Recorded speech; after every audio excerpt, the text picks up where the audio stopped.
Hello guys and welcome back. If this is your first time, I hope you will stay. Espero que te quedes. Today, toca gramática. I know everyone hates grammar, but it has to be done, it has to be done.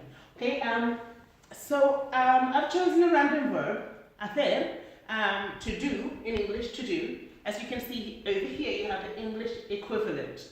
And I feel as though our difficulty comes when we start comparing Spanish to English, because we think, oh gosh, there's only a few ways of saying it in English, whereas in Spanish you have so many other forms of remembering things. So I think we're going to start with just remembering that, well, it's just richer, okay? Spanish, I feel, is a lot richer grammatically. Let's put it like that, okay? So the verb hacer, which is to do in Spanish, obviously in the present tense, we only have two ways of conjugating, which is either do or does. I do, you do, he or she does, it does. So it's either it does or everything else do. Okay? Do or does in the present tense. There's nothing else.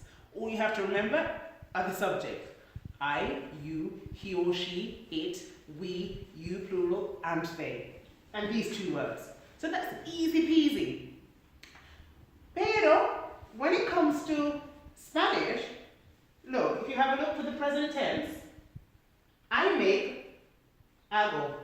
You make, haces. He, she, or it makes, hace. We make, hacemos. You plural make, hacéis, and they plural, hacen. So you see, we've only got two words for all of these different ways of writing do in the present tense. So it does seem that it's so much more, because we have only two words in English. We have 1, 2, 3, 4, 5, 6 in the present tense.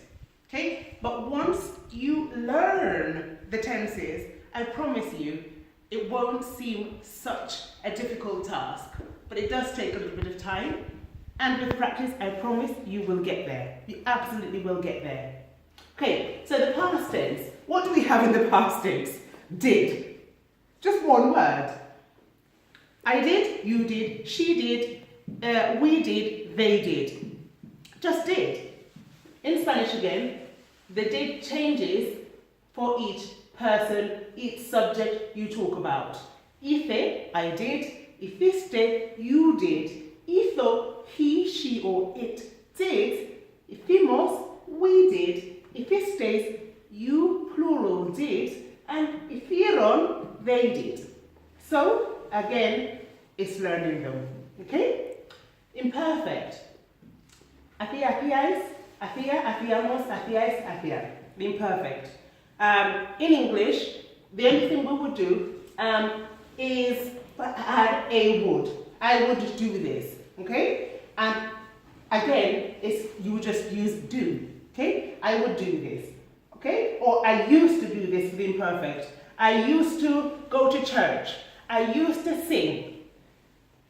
This tense here, the imperfect. Now all we do is put used to in front of it. Easy. Right? So the condition we have again, haría, harías, haría, haríamos, haríais, harían. Haría. What do we do? Stick a would in front of do, and that's it. I would do. You would do, she would do, again, just learning them, okay? And then we go over to subjunctive. So these are the way we would use, we would conjugate, aga, agas, aga, agamas, agais, agan. Hiciera, and so on. You see, I'm not going to go over every single one of them. So it's just to show you that once you learn each tense, and you go through the subjects and you learn them, it's not such a difficult task, but you must not compare, because English does seem a little bit less substantial when you compare in that fashion. Okay, so looking at the gerund. The gerund, which is doing, which we would use for the present or the past continuous. So, for example, I am doing. I did not put that in Spanish actually. So the gerund in Spanish would be haciendo. Okay? estoy haciendo algo. Estoy haciendo algo, and you do it exactly the same as you would in English. I am doing something. I am doing something. I am doing something in Spanish would be estoy haciendo. Estoy haciendo algo. Okay, so that's a gerund. El gerundio. The past participle in English is done, and in Spanish it is hecho. Okay? Hecho. I'm left-handed, soy zurda. Hecho. Okay, zurda. Soy zurda, I'm left-handed. Hecho would be the past participle. He hecho algo. He hecho algo. I have done something. Okay? I've done something. And did, we've done already. And the present I've mentioned. The only other point to cover is the imperative. So when you order someone to do something like, do that, hazlo, do it. Yeah? In plural, hacerlo. Okay? Do it.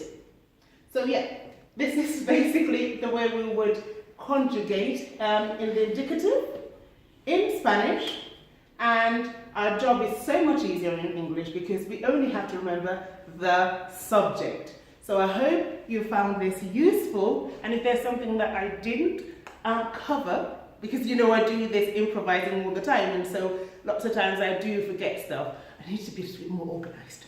Right, so yeah, just try to get a good grammar book if you don't have one, and if you have any questions on this, do let me know. Do not hesitate, drop me a line down below and I will get back to you. And until the next time, cuidaros. Hasta luego. Adiós.